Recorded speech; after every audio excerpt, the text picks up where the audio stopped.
모교에서 말씀을 전했습니다. 교수님, 은퇴를 앞둔 교수님께서 저에게 이런 말씀 하시더라고요. 요즘 이제 내가 가르쳤던 목회자들이 와서 설교를 해. 내가 설교하면 그들이 들었는데 이젠 그들이 설교하는 걸 내가 들어. 내가 교수로서 이렇게 내가 사명을 잘 감당했구나, 보람있다라는 생각을 요즘 들어 하고 있어 라고 저에게 말씀 전해주시더라고요. 제가 우리들 교회 말씀을 듣기 위해 여기 있었고, 저는 여기가 아니라 이제 아래 식당에서 하실 때 기억이 나고요. 또 저희 가족들과 함께 저 2층에서 예배드렸던 기억이 새록새록합니다. 여러분들이 저를 낳아주셨고, 여러분들의 나눔과 섬김 때문에 오늘 저와 저희 교회가 이렇게 있게 됐습니다. 진심으로 감사드리고 또 이렇게 하나가 돼서 구속사의 말씀을 품고 갈 수 있어서 얼마나 감사하고 고마운지 모르겠습니다. 저는 루저 목사 말씀해 주신, 붙여주셨어요. 이름을 루저라고 해주셔서. 루저 목사, 이번에 목세 끝나면서 루저 목사 마마보이라고 또 하나 제가 붙여봤습니다. 김한규입니다. 어제 중학생 막내 아들이 저한테 물었어요. 아빠, 노력해도 안 되는 게 있어? 아마 노력하는데 뭐가 안 되나 봅니다. 그리고 안 될 것 같은가 봅니다. 아이 마음속에 악기도 잘 다루고 싶고 공부도 잘하고 싶은데 왜 노력해도 안 될 것 같고 못할 것 같다라고 하는 그 두려움과 눌림들이 있는 걸 이제 보게 됐습니다. 그건 사실은 저의 모습이기도 했으니까요. 하나님이 나 같은 사람 사랑하실까? 하나님이 나 같은 사람을 쓰실까? 스펙도 없고 떨어지기만 하고 잘할 줄 아는 것도 없고 용기도 없고 외모도 좀 그렇고 집안도 좀 그렇고 내놓을 것 없는 인생이라고 생각하며 살았습니다. 오늘 예레미야가 나는 아이라 말할 줄 모르나이다. 나 같은 게 우리 집안 같은 집안이, 나 같은 인생이 망해가는 우리 집이, 망해가는 이 나라가, 그 속에서 내가 할 일이 뭐가 있겠습니까? 하나님, 제가 아닌 것 같습니다. 나는 말할 줄 모르나이다 라고 이야기하는 예레미야의 고백처럼 제가 아입니다. 제가 할 수가 없습니다 라고 이야기하는 인생을 살았습니다. 오늘 그런 삶을 살아가는 우리들에게 네가 아이라 하지 말라, 내가 너에게 내 말을 네 입에 두겠다 하시는 주님의 위로와 사명과 일으키심이 가득하시기를 축복합니다. 1번 같이 한번 받아볼까요? 말씀 앞에서 정확한 진단을 받아야 합니다. 우리 1절로 3절 같이 받겠습니다. 베냐민 땅 아나도세 제사장들 중 hil기야의 아들 예레미야의 말이라.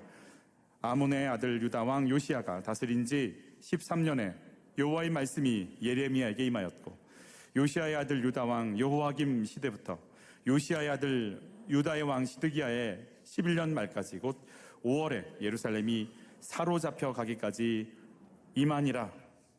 아비아달 제사장의 후손들이 모여 사는 베냐민의 작은 동네 아나돗에 있는 몰락한 제사장의 후손인 예레미야에게 말씀이 임합니다. 말씀이 임하는 사건은 저희에게 겸손케 하는 환경이 임하면, 몰락한 제사장 가문이 되면 말씀이 들리기 시작하는 역사가 진행이 되는 거죠. 저에게는 첫 번째 몰락할 수 있도록 저의 환경들은 참 재밌었습니다. 보는 시험마다 다 떨어졌고, 제가 유일하게 붙은 시험은 운전면허입니다. 저는 통합측 목사지만 장신대 학부도 떨어지고 또 신대원도 떨어지고, 그래서 장신대를 가면 안 되겠다라고 하는 믿음 때문에 그 다음 대학원을 가지 않기로 결정했었는데, 목사고실도 보라고 해서 마저 가서 2번 더 떨어지고, 그래서 시험하면 떨어지는 게 저의 일상의 삶이었습니다. 그러니 나를 누가 써줄까? 나 같은 게 뭘 할 수 있을까? 그런 마음으로 살았습니다. 부교육자 시절에 그래서 인정 중독에 걸렸습니다. 나 같은 거 써주는 교회가 고맙다. 그래서 하나님보다는 담임 목사님께 잘 보이려고 애를 썼습니다. 담임 목사님께 잘 안 보일 필요는 없지만 인생의 목적이 거룩을 향한, 말씀을 향한, 구속사를 향한 게 아니고 저분의 칭찬받는 것이 내 인생의 전부였습니다. 그래서 하는 일마다 안 되고 최선을 다하고 2시간, 3시간씩 잠을 자면서 일을 해대도 너 때문에 목회를 못하겠다라고 하시는 담임 목사님의 최종 결정을 듣고 도망가야겠다 생각해서 급하게 빠져나왔습니다. 여전히 제 안에 멈추지 않는 질문, 하나님이 나를 사랑하실까? 나 같은 게 뭘 할 수 있을까? 개척을 했습니다. 제 동기들은 제가 개척한 것에 대해서 도무지 이해를 못합니다. 너가 왜 개척을 했는지 모르겠다. 너 같은 사람이 무슨 개척을 했느냐. 개척한 이유는 다른 게 아니라 여자 5분이 새로 신도시 세종에서 교회를 찾고 있는데 제가 생각이 났답니다. 그래서 오라고 했습니다. 저는 세종이 어디 있는지도 모르고 갔습니다. 그리고 깊이 기도하지 않았습니다. 기도해서 가지 말라고 하시면 안 되니까 이건 묻지 말자. 이거는 그냥 가야겠다. 그냥 감사합니다 하고 그냥 갔습니다. 그렇게 시작한 교회, 상가에서 뭘 할 수 있을까요? 뭐가 대단할까요? 아무것도 없었습니다. 그래서 찾아온 곳이 목세 일기였습니다. 개척하기 2주 전에 어디 좀 좋은 프로그램 하나 얻어보려고 참석했던 목세 일기를 통해 도대체 왜 이런 교회가 있을까? 무엇 때문에 성도들이 마음을 여는 걸까? 왜 이 구속사의 말씀 앞에 모든 치부를 드러내면서 저렇게 행복해하고 살아나는 걸까? 그리고 목회의 방향을 정했습니다. 말씀대로 믿고 살고 누리는 공동체. 어쩔 수 없어요. 가진 게 없으니까 갖다라도 써야 되지 않겠어요? 저번에도 말씀드렸지만 울림 기도해보고 더 울림 기도에 만들어내고 왜 더 울림이야 물었더니 목사님 저희는 더 울어야 될 것 같아요. 그래서 맞아 그랬어요. 그렇게 살아가는 거죠 뭐. 네. 그리고 여러분이 우리들 교회와 같이 나누는 플랑도 열심히 잘 따라서 하고 있어요. 상처가 별이 되어, 그래서 다 쓰면 미안해서 상처는 별이 되어 이렇게 교묘하다 못해 치밀하게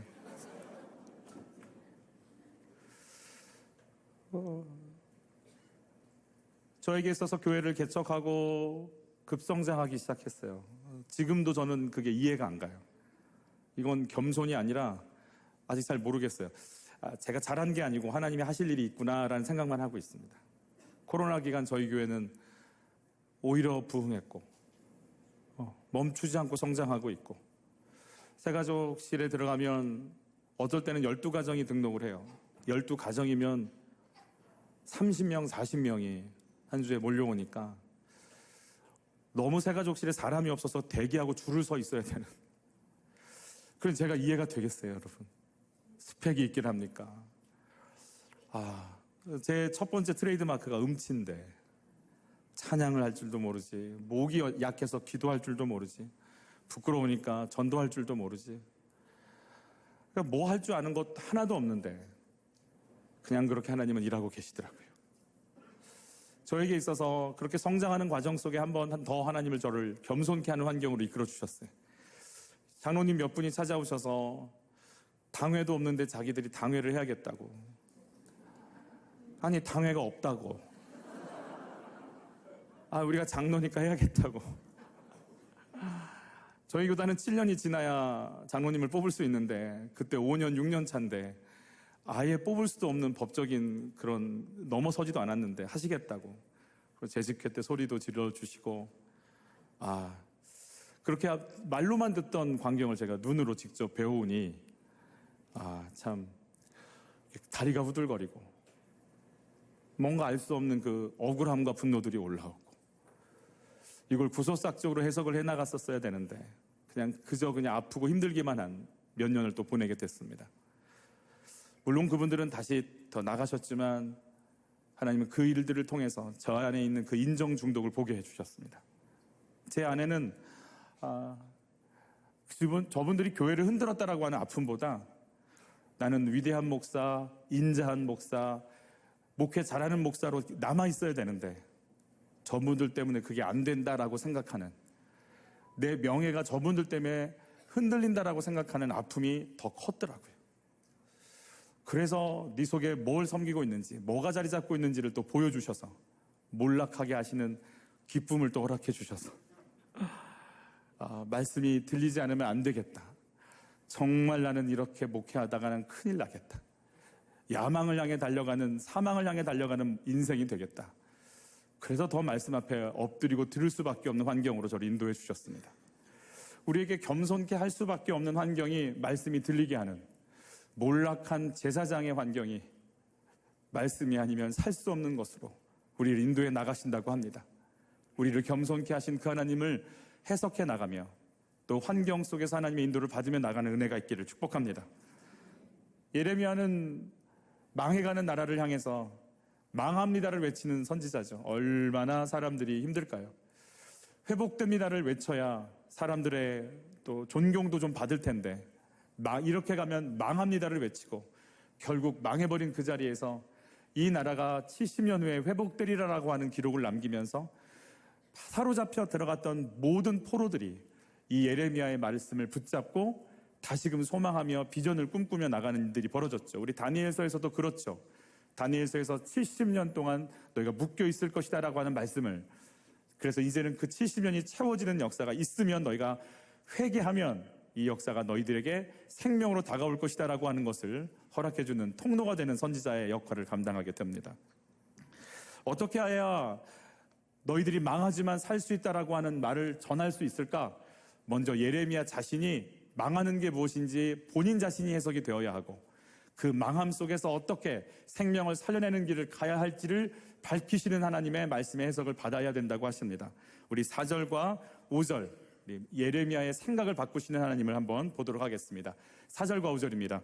여호와의 말씀이 내게 임하니라. 이르시되 내가 너를 모태에 짓기 전에 너를 알았고 내가 배에서 나오기 전에 너를 성별하였고 너를 여러 나라의 선지자로 세웠노라 하시기로. 몰락한 제사장 가문, 인정 못 받는 탈락된 인생인데 소망 없는 나라인데 우리 집이 뭘 할 수 있을까? 우리 아이들이 뭘 할 수 있을까라고 외치는 그에게 내가 너를 모태에서 지었다. 모태에 짓기 전부터 내가 너를 알고 불렀고 성별했고 세웠다 말씀하시는 나를 향한 완벽한 하나님의 계획이 있다라고 말씀해 주시는 음성을 듣기 시작합니다. 성령께서 우리들에게 말씀해 주시기를 바랍니다. 지금 당하고 있는 고난이 지금 눌리고 있는 아픔이 아니라 이미 창세전에 내가 너를 향한 계획을 가지고 너를 이 땅에 보냈다라고 하시는 하나님의 거룩한 계획들을 맛보시는 은혜가 있기를 축복합니다. 지금 눈앞에 보이는 나는 이것이 안 되고 저것이 안 된다라고 하는 것에 저는 속으며 살았습니다. 나는 안 될 거야, 나는 안 될 거야. 제가 예전에 그랬거든요. 3가지 소원이 있었어요. 고등학교 때. 어떤 소원이 있었냐면 알라딘에 나오는 램프의 요정이 저한테 3가지 소원을 물어보면 전 3가지 얘기하려고 했거든요. 하나님, 코가 좀 높아지게 해주세요. 잘생겼는데 코가 안 높아서 인기가 없어요. 2번째는 여드름이 좀 없어지게 해주세요. 여드름만 깨끗하면, 피부가 깨끗하면 나는 인기가 있을 것 같은데. 3번째는 하나님, 저는 왜 이렇게 엉덩이가 커요? 엉덩이를 좀 작아지게 해주시면. 이 3가지의 깊은 간절한 소원이 있었습니다. 여드름은 없어졌습니다. 나이가 드니까 없어지더군요. 코는 여전한데 어쩔 수 없고요. 네, 신실하신 하나님이 또 저의 엉덩이를 어떻게 하셨는지 참 신실하시더라고요. 허리를 늘려주셔서 태가 나지 않도록 하나님 섬세하게 일하셨습니다. 내 외모, 내 학벌, 내 재산, 내 월급, 우리 아이들의 대학, 그게 나라고 생각하는 우리들에게 내가 너를 엄마 뱃속에 있기 전부터 너를 불렀고 너를 향한 내 계획이 있고 네가 해야 할 일을 내가 이미 정했다고 하시는 그 보이지 않던 하나님의 계획 속으로 제가 들어가기 시작했습니다. 신학생 시절에 기도하는데 하나님이 저에게 그러시더라고요. 사랑한다고. 그런 감동을 주시길래 제가 그 감동이 오는 쪽을 향해서 말했습니다. 하나님, 왜 저를 사랑하십니까? 제가 기도를 잘합니까? 전도를 합니까? 제가 공부를 잘합니까? 제가 잘난 게 있습니까? 제가 기숙사에 들어가면 서로 갈등하고 미워하는 것밖에 없는데 왜 저를 사랑한다고 하십니까? 그러자 주님이 저에게 이런 감동을 또 주셨습니다. 얘야, 너는 네가 이만큼이라면 내가 너 이만큼 사랑하고, 내가 너 이만큼이라면 내가 너 이만큼 사랑하는 줄 알지. 나는 네 존재 자체를 사랑한다. 저는 제가 사랑받을 짓을 해야 사랑받는 줄 알았습니다. 이쁜 짓을 해야 귀여움 받는 줄 알았습니다. 내 주님은 그런 것과 상관없이 내 존재 자체를 사랑하신다고 말씀해 주셔서 제가 그때부터 하나님 아버지라 또 사랑한다는 말을 시작하게 됐습니다. 우리를 향하신 하나님의 계획을 받아들이는 것이 내가 누구인지를 아는 길이 열리게 되는 완벽한 하나님의 선택과 열어주심임을 기억하시기를 축복합니다. 김영재 목사님 그래서 택자라는 말씀을 잘 쓰시죠. 그래요. 하나님의 택하심 속에 우리가 있기 때문에 그 택하심 속에서 가정이 무너지고 힘들어도 하나님의 역사는 멈추지 않고 진행될 것을 믿습니다. 예레미야의 생각을 자꾸 바꿔주시는 하나님. 18년 전에 저 자리에서 저희 장모님이 암에 걸리셔가지고 항암을 받으시려고 첫 우리들 교회에서 예배를 드리는 일이 있었습니다. 그때 이렇게 큰 대형 선풍기 5대 돌아갔고요. 생수 얼린 거 주셨던 거 기억이 납니다. 그래서 2년 전에 저 부르셨을 때 휘문체풀에서 한다고 하셔갖고 와이셔츠 4벌 가지고 온 적이 있었습니다. 각오하고 왔는데 에어컨이 있더라고요. 장모님은 항암을 하는 중이셨어요. 교회 집 위에는 모르셨던 우리 장모님이 기도해서 딸을 사모시켰다고, 저 집은 복 받았다고, 또 물질적으로도 굉장히 안정적인 가정이었기 때문에, 또 베풀며 사셨기 때문에 교회 생활 열심히 하면 저렇게 사는 거라고 사람들이 칭찬도 받으셨습니다.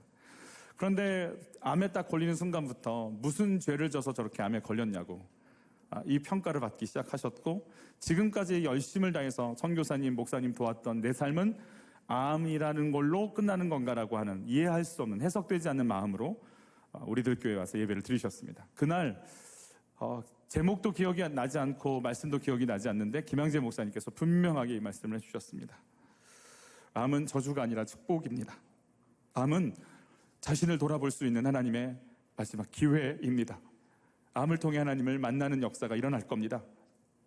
이 말씀이 우리와 같이 들리기 시작하셨고, 어머님은 그때부터 내가 기복의 삶을 살았고 천국 갈 믿음이 없는 자기 자신의 영적 상태를 다 보셨고, 몰락하는 자기 자신 속에서 이제 하늘나라의 소망이 무엇인지를 알게 하시는, 그래서 2년간 투병하시고 돌아가시기 일주일 전에 제 아내에게, 수정아, 예수 잘 믿다가 우리 천국에서 만나자, 유언을 남기고 돌아가셨습니다. 어머님의 암사건을 통해서 제 아내는 영적으로 깨어나는 일들을 경험하게 되는 거죠. 우리의 생각을 바꾸는 것, 해석할 수 있는 것, 저는 우리들 교회를 통해서 제 인생을 해석할 수 있도록, 말씀 속에서 내가 누군지, 왜 이 고난이 왔는지를 해석할 수 있도록 도와주시는 은혜를 또 경험하고 있습니다. 이렇게 하나님께서 예레미야를 해석해 주시지만 예레미야는 이런 반응을 합니다. 우리 6절입니다. 같이 봤죠? 내가 이르되 슬프도소이다 주 여호와여 보소서 나는 아이라 말할 줄을 알지 못하나이다 하니 나는 이 사명 감당할 만한 사람이 아닙니다 라고 말하기 시작하는 거죠. 미숙하다라는 겁니다. 미숙.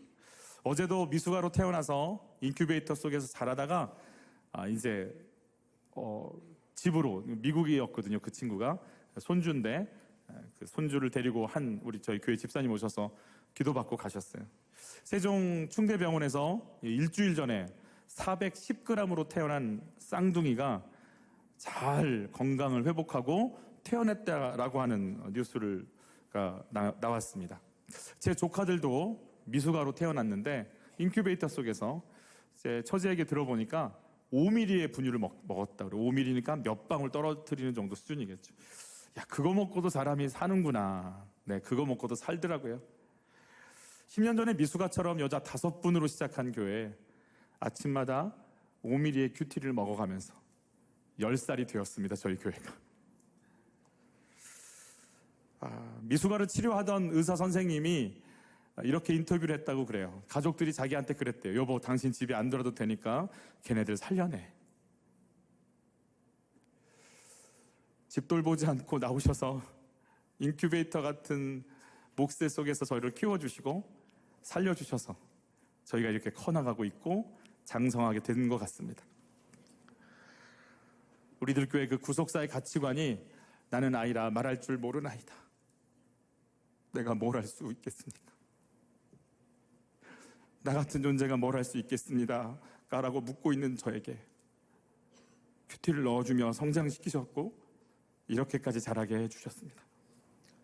그러면서 주님이 이렇게 말씀하시죠. 우리 7절부터 9절입니다. 우리 같이 받도록 하죠. 여호와께서 내게 이르시되 너는 아이라 말하지 말고 내가 너를 누구에게 보내든지 너는 가며 내가 내게 무엇을 명령하든지 너는 말할지니라. 너는 그들 때문에 두려워하지 말라. 내가 너와 함께하여 너를 구원하리라. 나 여호와의 말이니라 하시고 여호와께서 그의 손을 내밀어 그 입에 대시며 여호와께서 내게 이르시되 보라 내가 내 말을 내 입에 두었노라. 하나님의 말을 내 입에 두셨으니 우리 입에서 하나님의 말이 나오기를 축복합니다. 나 왜 우리들 교회 구호를 따라서 쓰냐고요? 우리 속에 들어가서 피범벅이 되어서 새살이 돋고 회복이 된 거룩한 말들이 나왔기 때문에 이 말을 저희도 같이 우리 입에 넣고 고백하면서 나가기를 원하기 때문에 그렇습니다. 여러분, 몰락한 제사장 집안이기 때문에 말씀이 들립니다. 약함이죠. 그러나 그 약함 때문에 하나님을 받아들였더니 그 약함은 사명으로 다시 해석이 되는 은혜가 예레미야에게 임하기 시작합니다. 우리의 약함 때문에 말씀이 들리시기를 축복합니다.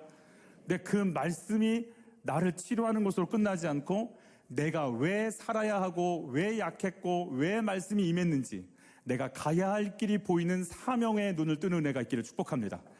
네가 약하기 때문에 내가 말을 줬다. 너는 그래서 들릴 것이다. 근데 그 들리는 그 말이 너의 입에 들어갈 것이다. 그 입에 들어간 이 말로 인해서 내가 포로로 잡혀가고 있는 이 이스라엘을 끄집어 올려 새롭게 하는 역사를 이루리라고 주님 말씀하고 계신 겁니다. 큐티 인사이트에서 입살론 목사님이 이렇게 말씀해 주시더라고요. 입살롬으로 이름이 개명되셨던데 예레미야 큐티는 망해야 잘 들린다고. 망한다는 의미는 망한다는 의미가 아니라 내가 갖고 있는 인간적인 계획들이 무너지고 내 힘이 쭉 빠지면 하나님의 계획이 들리기 시작한다는 의미겠죠. 내가 주님께 쓰임받을 조건이 뭔가? 스펙인가 외모인가? 잘난 것인가? 주님은 아니라고 하십니다. 우리가 사역을 감당할 수 있는 오직 한 가지 이유는 하나님의 말씀이 죽음을 생명으로 바꾸시는 생명의 역사가 내 입에 들어와서 그 말이 내 입을 통해 증거되기 때문에 우리가 사역할 조건이 거기 있다고 말씀하십니다. 이번에 목세를 통해서 다시금 시편의 말씀, 형통이라는 그 말씀을 또 듣고 들었지만 형통은 형통이 잘 되는 걸 뛰어넘어 주야로 말씀을 묵상하는 것이 형통이라고 다시금 제 영혼 속에 울리기 시작했습니다. 주의 말씀이 울리시기를 예수 이름으로 축복합니다. 말씀 앞에 서보니까 제가 잘 망할 수밖에 없는 인생이다라고 하는 것이 더 크게 또 말씀의 빛주심 앞에 느껴지는데 목세를 끝나고 저에게 이상한 일이 벌어졌습니다. 포털 사이트가 이렇게 열리는 순간 기사들이 몇 개 뜨던데 제가 읽었던 기사 중에 하나가 인도에서 여의사가 몹쓸 짓을 당하고 죽임을 당했다라는 기사였고 또 하나의 기사는 보성이라고 하는 곳에서 대학생들을 죽였던 그 한 할아버지 정욕에 너무 넘쳐서 그가 지금 이제 사형 언도를 받고 형을 살고 있다라고 하는 기사들이었습니다. 예전 같으면 그런 기사를 보면 제 안에서 야, 이 나라 정말 답이 없는 나라다 이렇게 얘기하든지 야, 시골 무섭다 제가 이렇게 표현하든지 그럴 것 같은데 제 안에서 그런 울림이 울렸습니다. 얘야, 네 모습이다. 정욕으로, 음란으로, 혈기로, 살인으로, 욕망으로 살아가는 네 모습이다. 저 사람들은 용기가 있어서 행해서 죄가 드러났고 너는 용기도 없으니 행하지 못해서 안 들킨 것뿐이다.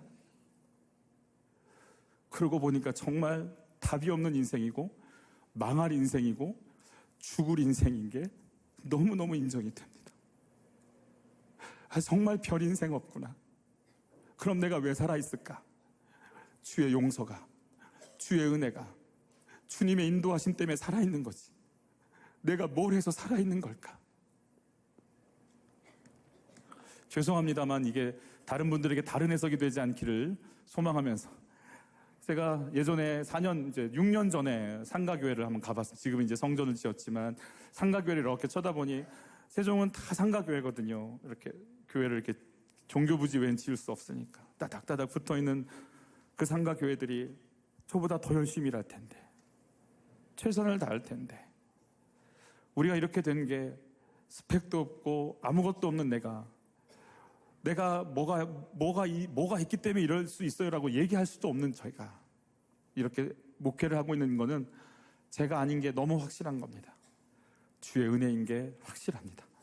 구속사의 말씀이 얼마나 파워 있고 능력 있는지 다시금 경험하고 있는 시간들을 살아가고 있습니다. 질문 드립니다. 오직 은혜로 나에게 말씀이 임했다는 것이 인정이 되시나요? 내 힘이 빠지고 내세울 것 없는 시간이 나에게 임하신 말씀이 들리는 시간이 된다는 것이 인정이 되십니까? 예레미야가 아이라라고 얘기할 때 저 또한 하나님께 계속 저는 아이입니다, 못합니다라고 제 스펙을 가지고 얘기도 했지만, 또 하나의 제가 아이라라고 말할 수밖에 없었던 환경을 이번에 제가 발견하게 됐습니다. 제 아내는 장모님이 돌아가시는 사건 때문에 영적으로 깨어났지만, 저는 제 어머님이 뇌출혈로 쓰러진 지 5년이 된 어머니의 사건을 통해 또 저를 다시 보게 해주십니다. 저는 되게 제 어머니를 이렇게 의지했던 것 같습니다. 우리들 교회를 소개하신 것도 저희 어머니고, 목사인 아들, 내세울 것 없는 아들, 정말 아무것도 없는 아들을 위해 할 수 있는 건 기도밖에 없으니까 최선을 다해 기도해 주신 저희 어머님 때문에 사실 여기까지 온 것도 맞습니다. 문제는 제가 그 어머니를 말씀보다 더 의지한다는 겁니다. 말씀 앞에 나를 해석하고 말씀 앞에 나를 비추는 것보다 어머니께 전화해서 기도 부탁하는 게 더 빠릅니다.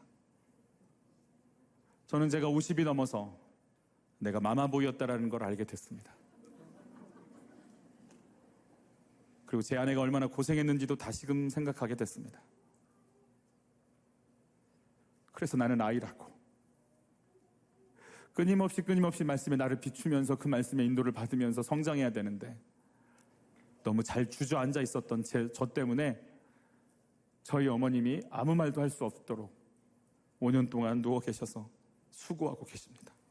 어머님이 눕는 순간 누구에게 물어봐야 될지, 누구를 의지해야 될지 아무도 없는 저를 봤습니다.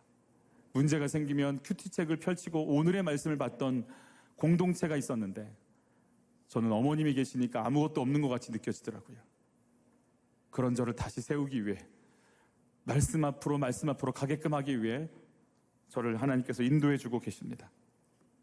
생사여탈권을 주님 잡고 계신데, 주님이 하라면 하는 건데 저는 왜 그렇게 못한다는 얘기만 하고 다녔는지 모르겠습니다. 저는 이번에 허리가 아파서 한 달 쉬었습니다. 목이 이렇게 굽어져 있기 때문인데, 목을 피고 다니라고 하더라고요. 허리도 어깨도 피고 가슴도 피고. 그런데 꼭 가슴을 수그리고 고개를 숙이는 게 거북목만이 아니라 저는 제 영적 상태인 것 같습니다. 나는 할 줄 아는 게 없으니까 고개 숙이고 다녔던 저. 일평생을 그렇게 고개 숙이고 다니니까, 영적으로 눌려 있으니까 몸도 같이 아프고 삶도 그렇게 아팠던 것 같습니다. 이제 주님이 너는 아이라 말하지 말라. 너는 어깨를 펴고 가슴을 펴고 내가 내게 준 말을 전하는 하나님의 종으로 살아가라고 하시는 것 같습니다. 질문 드립니다. 주님이 부르시면 나는 어떻게 반응할까요? 나는 아직 아이라고 거부하고 있는 자리는 어디인가요? 나는 주의 종이라고 순종해야 될 자리는 또 어디일까요? 2번 같이 한번 받도록 하겠습니다. 이 땅 가운데 구속사를 세워가라고 하십니다. 9절과 10절을 다시 한번 읽습니다.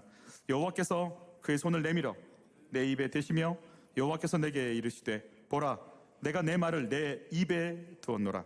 보라, 내가 오늘 너를 여러 나라와 여러 왕국 위에 세워 내가 그것들을 뽑고 파괴하며 파멸하고 넘어뜨리며 건설하고 심게 하였느니라 하시니라. 아멘. 말씀을 접하면서 회개가 뭘까, 구원이 뭘까, 회복이 뭘까를 고민해 봤습니다.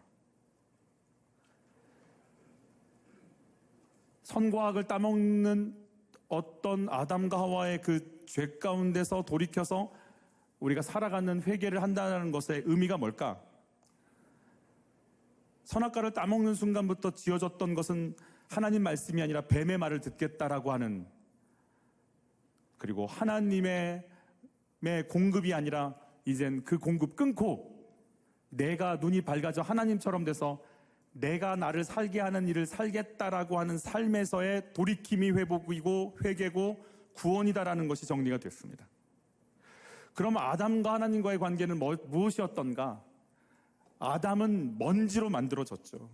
아파르민하 아담아, 흙으로부터 나온 더스트, 그 먼지에 뇌쉐마, 생기가 들어가니까 뇌페시카이아, 살아 숨쉬는 리빙 빙, 리빙 크리에이처, 생명체가 됐다라는 것이 하나님의 창조 원리라면, 하나님, 나는 먼지에 예수가 들어와서 말씀이 들어와 사는 인생입니다가 우리 신앙 고백이 되기를 원하는 것이죠. 하나님, 내가 먼지 맞습니다.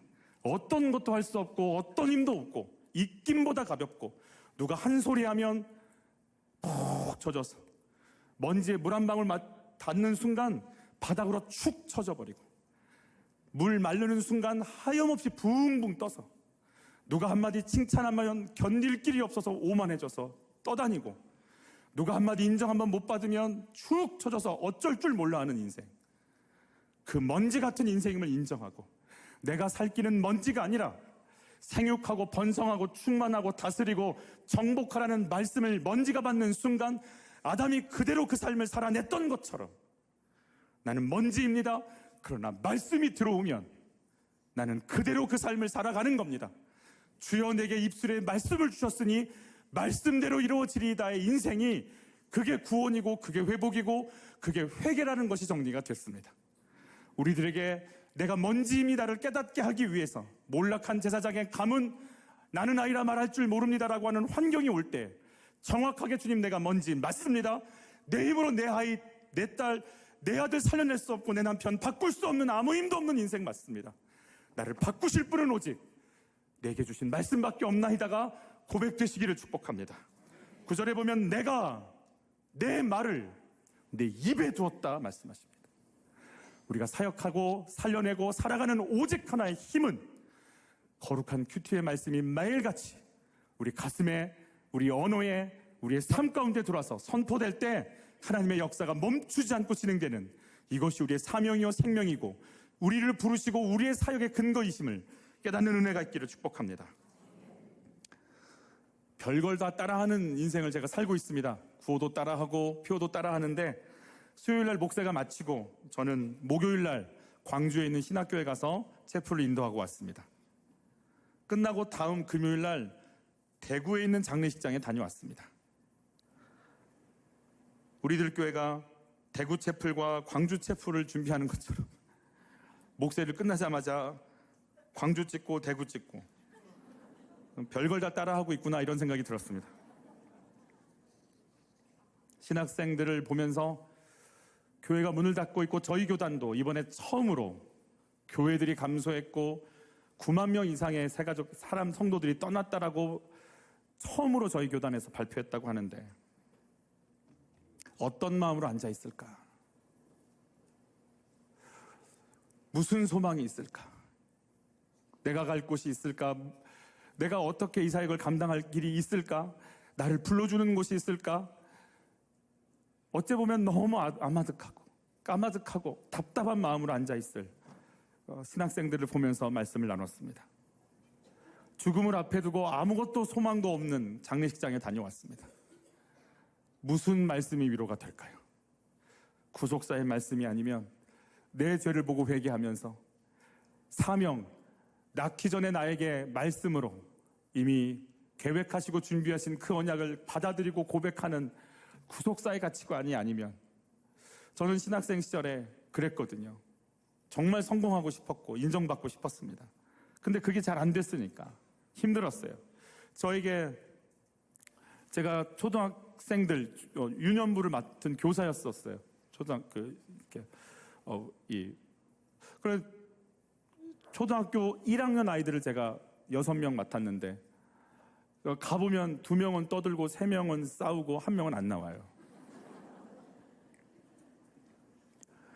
그래 뭐 아무것도 없는데 나는 초등학교 1학년도 감당이 안 되는 사역자구나. 근데 주님이 저한테 그런 마음 주셨습니다. 내가 너를 조용기 목사로도 부르지 않았고 김삼환 목사로도 부르지 않았다. 나는 너를 김한규 목사로 불렀다. 내가 너를 향한 계획과 섭리가 있다. 너는 그 길을 가라. 구속사의 가치관, 성공, 이기려는 그 마음을 내려놓고 그 한 영혼을 살려내려고 하는 몸부림으로 나갈 때 한국교회에 미래가 있고 소망이 있음을 믿습니다. 저는 잘 몰랐는데 이번에 한 방송과 한 단체들이 회개운동을 했더라고요. 너무 귀한 사역이죠. 너무 귀한 사역이죠. 그러나 우리들 공동체 안에서는 끊임없는 회개, 끊임없는 자기 부인, 끊임없는 말씀 앞에 엎드림, 끊임없는 생명의 적용을 하는 진짜 회개 운동을 뛰어넘는 회개의 삶을 살아가니까 저는 이 운동이 한국교회를 살릴 거라 믿습니다. 뽑고 파괴하고 파멸하고 넘어뜨리라고 4번이 등장하죠. 부서뜨리는 게 이렇게 힘든 일인 것 같습니다. 그리고 건설하고 심는다라고 하는 2가지의 단어들이 등장하게 되죠. 무너뜨리는 것 참 쉽지 않습니다. 우리의 견고한 자아가, 내 인정 중독이, 내 성공 신화가, 내 인본주의가, 내 세속사적 가치관이 무너지기가 그렇게 쉽지 않은 것 같습니다. 우리들 교회가 그 사역을 감당하고 있음을 압니다. 제가 좀 제가 김영재 목사님을 보면서 이해가 안 갔던 것 중에 하나가 나중엔 이해가 안 가더라고요. 목회자 세미나를 왜 저렇게 할까? 자기 교회를 위해서는 왜 아무것도 하지 않는 건가? 그 에너지, 그 물질, 그 수고 헌신을 다 쏟아가면서 하는데 목사님들이 다 그거 받아들이지 않거든요. 왜냐하면 죄를 고백해야 되고 자기가 얼마나 악한지를 봐야 되니까 그렇게 견고하고 힘든데 왜 저분은 저기를 갈까? 누가 뭔 알아주시죠. 그거는 보이는 분만 아는 거지. 기복의 가치관으로 있는 분들에겐 이 말씀이 들리지 않음을 저도 압니다. 그런데도 왜 갈까? 저 같으면 안 갈 것 같아요. 거부하면 기분 나빠서라도. 어쩔 때는 굽신거리시고 어쩔 때는 저한테 목세 광고 좀 해달라고 굽신거리실 때 제가 뭘 하고 저분이 저럴까? 저분 안에는 도대체 뭐가 있는 걸까?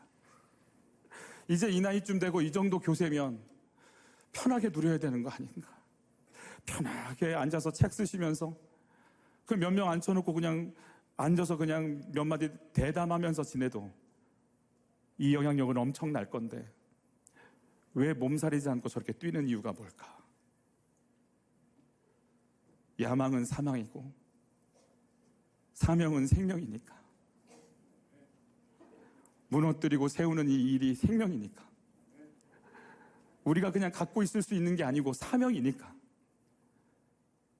자존심 구겨가면서 굽신거려가면서 인정받지 못해도 그래도 꿋꿋이 또 이 길을 가시는 저분은 뭔가 그 한 영혼 한 교회 살려내려고 하는 그 몸부림이 어떤 건지 저도 옆에서 보면서 그래서 이해가 안 가고, 이게 진짜 큐티하는 교회가 가는 길인가? 이게 정말 큐티하는 사람들이 가야 되는 길이 이건가? 다시 한번 생각하면서 바라보고 있습니다.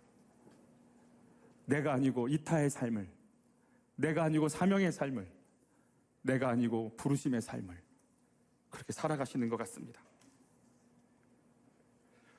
제가 이번에 저희 스태프들에게 이렇게 종이를 좀 나눠줬어요. 그리고 감사했던 것들, 느꼈던 것들, 고백하고 싶은 거 있으면 잠깐 쓰고 이제 우리 마무리하자고 나눠드렸더니 막 성도님들이 글을 쓰는 거예요. 감사해서 막 글을 쓰시는데 이런 글들이 있었어요. 김양재 목사님과 함께 이 사역을 끝까지 잘 감당하겠다고. 저희 교회 성도들이